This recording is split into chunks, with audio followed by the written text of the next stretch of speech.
Well, hey there, YouTube. Matt Emroy back again. Back to you with another pickups video. I ran some errands today, went to the thrift store, and then I got a call from a friend of mine who's going to remain nameless in this, but he was telling me that he had some computer items he was looking to sell, so I met him over at his house, and this is what I picked up. So without further ado, let me show you what I got. We're going to go ahead and start over at this end. Probably the best pickup I got is this MSI R5 450 graphics card. This is absolutely brand new, never been used. You can see it's still in its original packaging. This one has, actually, see if we can open it here. There we go. With a little brute force, I got that open. It's got VGA, HDMI, and it also has a DVI port. So not a high-end card by any means. As you can see, it's fanless, just has a decent sized heat sink there.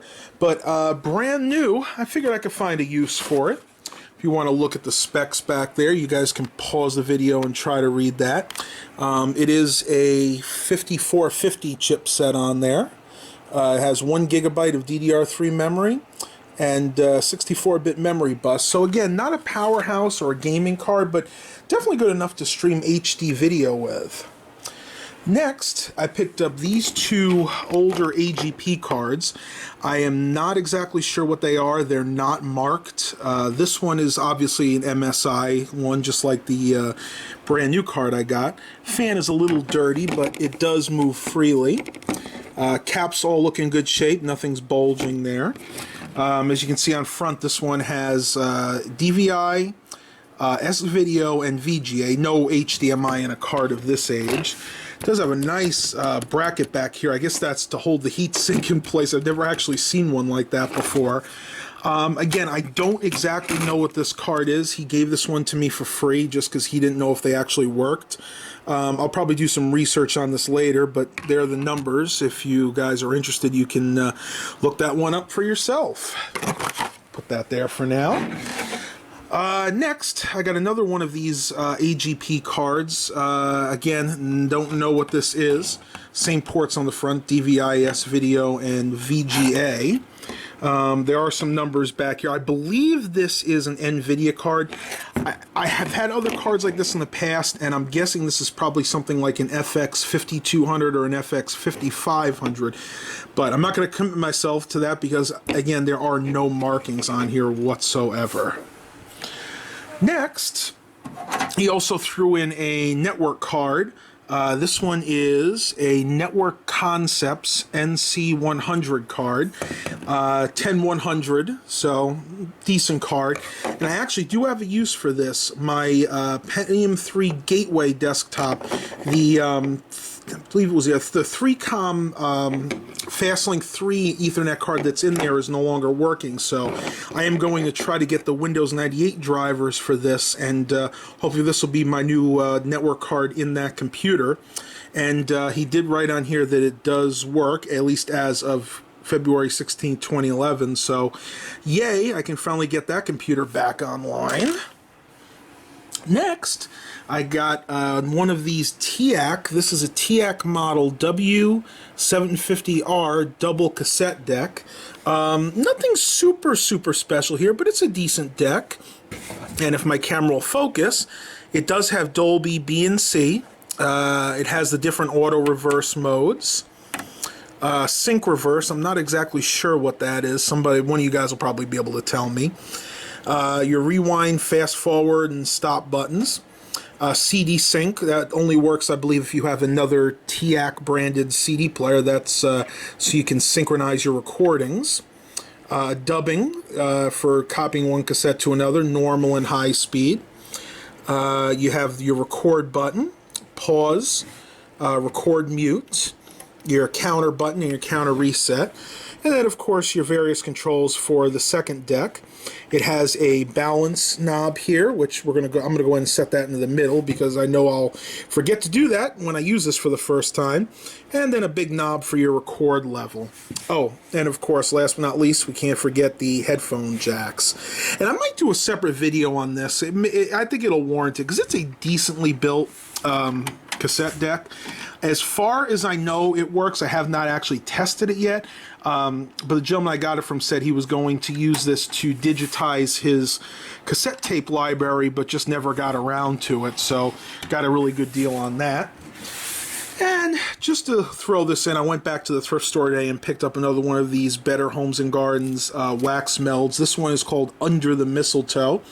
Got that for 98 cents. Again, never been used. And yeah, I really enjoy this. It smells exactly like a Christmas tree, at least to me. So definitely going to try that later on. All right. Now we get to the part where I'm sure you guys are going to like the best. I did pick up 2 desktops from him. Go ahead and start with this one right here. This is a Dell Dimension E520. It definitely was a base model, whoever ordered it, because you can see it's only got a DVD-ROM drive, no burning capabilities, no memory card reader or anything there. But it was it's definitely taken care of. You can actually see that they never took the front plastic off.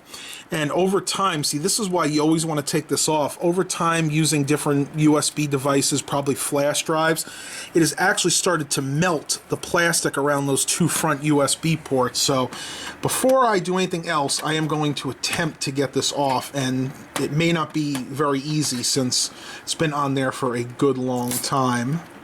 Let's see if it comes off. Ah, look at that. All right, so now that's off. I don't have to worry about any more melting issues there. It's a Pentium 4 Hyper-Thread in there right now, and it was designed for XP but is Vista capable. This particular computer can handle a Pentium dual-core, Pentium D processor, not a Pentium dual-core. And that's what I'm going to do. I have a Pentium D, I believe it's the 820, that I'm going to go ahead and throw in here. And I believe this is going to be my new backup system because this is going to be quite a bit quicker than the Dell Dimension E320 that I'm currently using. We'll go ahead and open it up for you real quick. Show you what it looks like inside. Nothing super special. It does not have the hard drive in it right now. I'm going to take the one out of the backup machine and put it in here. And it only has 1 stick of 512 megabytes DDR3, but that's fine. I have tons of sticks lying around. But if you look closely in here, all of the caps are in really good shape. It does have a PCI-Express card slot, which I probably will not bother populating because I'm just going to be putting Linux on here, and the onboard graphics should be more than sufficient for that. Power supply is a 305 watt, and that's the model for any of you guys that are interested. Dell power supplies are usually rock solid, reliable, so probably not going to have to do anything with that unless, of course, it doesn't work at all. Coming to the back, you have your standard array of audio ports. Surround sound port. This one is your microphone, headphone, surround sound front speakers, rear speakers, subwoofer, and I always forget what that one is, but you sure one of you guys will tell me. Standard VGA port. You have 1, 2, 3, 4, 5, 6 USB 2.0 ports, and then of course your 1 Ethernet port. And down there is the lowly old modem, which I probably will be taking out because, let's face it, nobody uses modems anymore.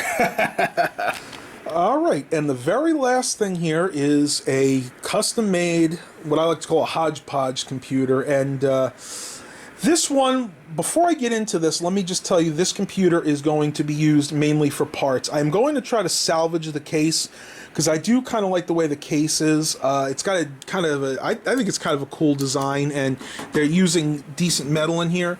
But the motherboard has pretty much all bulged caps on it, and it's an old Pentium 4, so I am going to strip this one down, and I'm going to have another project I'm going to use this case for. But before that, I'll just go ahead and show you.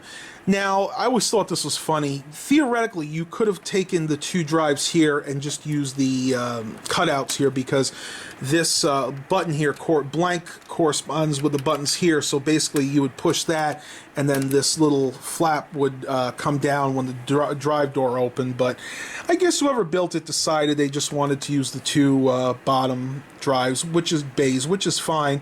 It just would have made for a cleaner look, that's all. Non-matching 3 1/4 inch floppy, which now I just realized is totally gummed up. You can take a look at that, guys. There is dust galore in there, so that's going to be coming out, and I will probably replace that with a black-faced 3 1/2 inch drive. This has an LCD screen, probably for different settings, probably to temperatures most likely.